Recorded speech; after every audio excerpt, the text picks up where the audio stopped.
Zadul Muslim, Journey to Jannah. Bismillahirrahmanirrahim. Assalamualaikum warahmatullahi wabarakatuh. Alhamdulillahi rabbil alamin. Hamdan katsiran tayyiban mubarakan fihi kama yuhibbu rabbuna wa yardah. Wassalatu wassalamu ala asyrafil mursalin nabiyyina Muhammadin wa alihi wa sahbihi ajma'in, amma ba'du. Fahayakumullah ikhwani fillah wa akhwati fiddin. A'azzakumullahu ajma'in. Saudaraku, ikhwan dan akhwat yang semoga dirahmati oleh Allah Subhanahu wa taala. Kita lanjutkan pelajaran kita di dalam mengkaji Mukhtasar Kitabil Ilmi atau ringkasan Kitab Al-Ilm yang saya ringkas dari Kitabul Ilmi, buah karya Fadilatul Syekh Al-Allamah Muhammad Ibn Salih Al-Utsaimin rahimahullahu ta'ala. Dan kita masih di bab yang kedua, pasal yang pertama tentang adab-adab penuntut ilmu. Dan insyaAllah pada pertemuan kali ini kita akan masuk pembahasan adab yang ke-9 di antara adab-adab yang wajib dimiliki oleh seorang talibul ilmi. Silakan dibuka halaman yang ke-35. Berkata penulis, ghafarallahu lahu wa liwalidayhi. At-tasi'u, adab yang ke-9 di antara adab-adab ilmu yang hendaknya dimiliki dan dipraktekkan oleh seorang penuntut ilmu adalah ihtiramul ulama'i wa taqdiruhum, menghormati para ulama dan memuliakan mereka. Ini adab yang sangat penting. Ini di antara kunci keberkahan ilmu yang kita miliki. Kata penulis, ghafarallahu lahu wa liwalidayhi, inna ala talabatil ilmi ihtiramul ulama'i wa taqdiruhum. Sesungguhnya di antara kewajiban para penuntut ilmu adalah menghormati dan memuliakan para ulama. Wa an tattasi'a suduruhum lima yahsulu min ikhtilafin bainal ulama'i wa ghairihim. Dan hendaknya para penuntut ilmu memiliki hati-hati yang lapang di dalam menyikapi perselisihan di antara para ulama, yang mana mereka berselisih di dalam perkara-perkara yang sifatnya ijtihadiyah. Wa an yuqabilu hadha bil i'tidhar amman salaka sabilan khata'an fi i'tiqadihim. Hendaknya para penuntut ilmu mereka berusaha memberikan uzur terhadap sebagian ulama yang menurut mereka salah di dalam beristihad, di dalam mengambil sebuah pendapat. Wa hadhihi nuqtatun muhimmatun jiddan. Kata penulis, perkara ini adalah perkara yang sangat penting untuk difahami oleh setiap penuntut ilmu. Lianna ba'dhan nas yatatabba'u akhta'al akharin. Karena sebagian manusia, sebagian penuntut ilmu, ia berusaha mencari kesalahan-kesalahan orang lain.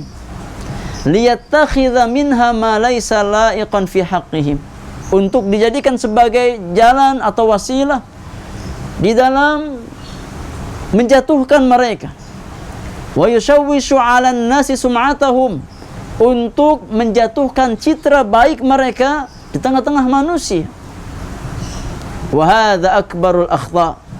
Dan ini di antara kesalahan yang sangat besar, mencari kesalahan orang lain, mencari-cari ketergelinciran orang lain untuk dijadikan sebagai wasilah menjatuhkan nama baiknya, bukan adab dan sikap seorang muslim.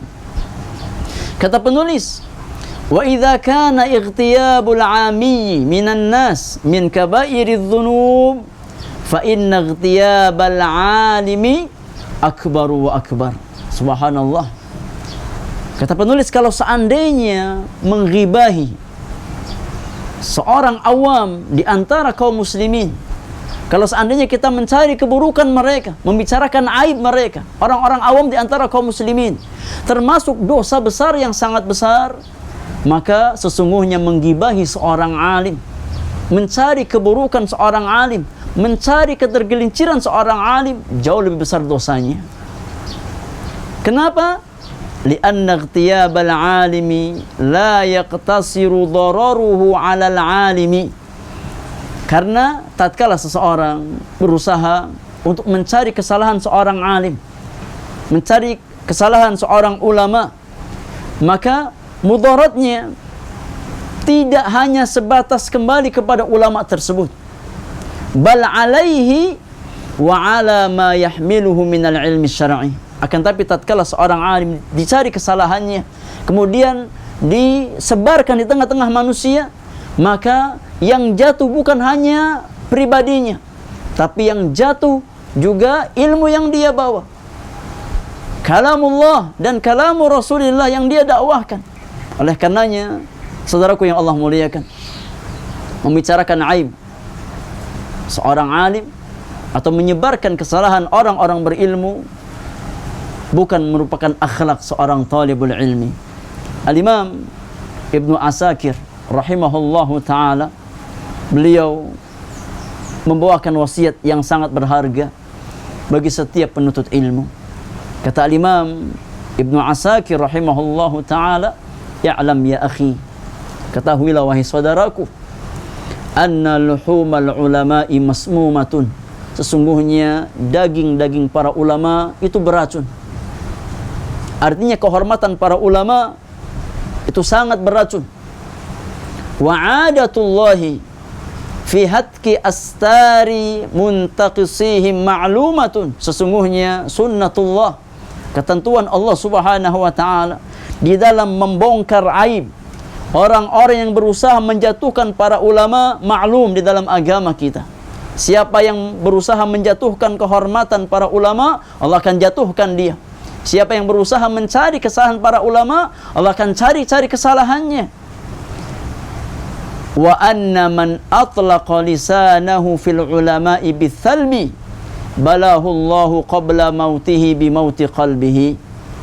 Kata Al-Imam Ibnu Asakir rahimahullahu ta'ala, dan barang siapa yang tidak menjaga lisannya dari mencaci para ulama, dia biarkan lisannya menggibahi para ulama, menyebarkan kesalahan para ulama, menjatuhkan para ulama, maka Allah Subhanahu wa ta'ala akan jadikan hatinya mati sebelum fisiknya mati. Na'udzubillahi min dzalik. Maka saudaraku yang Allah muliakan, kewajiban seorang talibul ilmi adalah menjaga lisannya dari kehormatan para ulama, karena merekalah para pembawa risalah, penyambung risalah ini bawa oleh Nabi kita Muhammad sallallahu alaihi wasallam. Wallahu ta'ala a'lam bis-shawab. Wa sallallahu ala nabiyyina Muhammadin wa alihi wa sahbihi ajma'in. Wa akhiru da'wana anil hamdulillahi rabbil alamin. Wassalamu alaikum warahmatullahi wabarakatuh.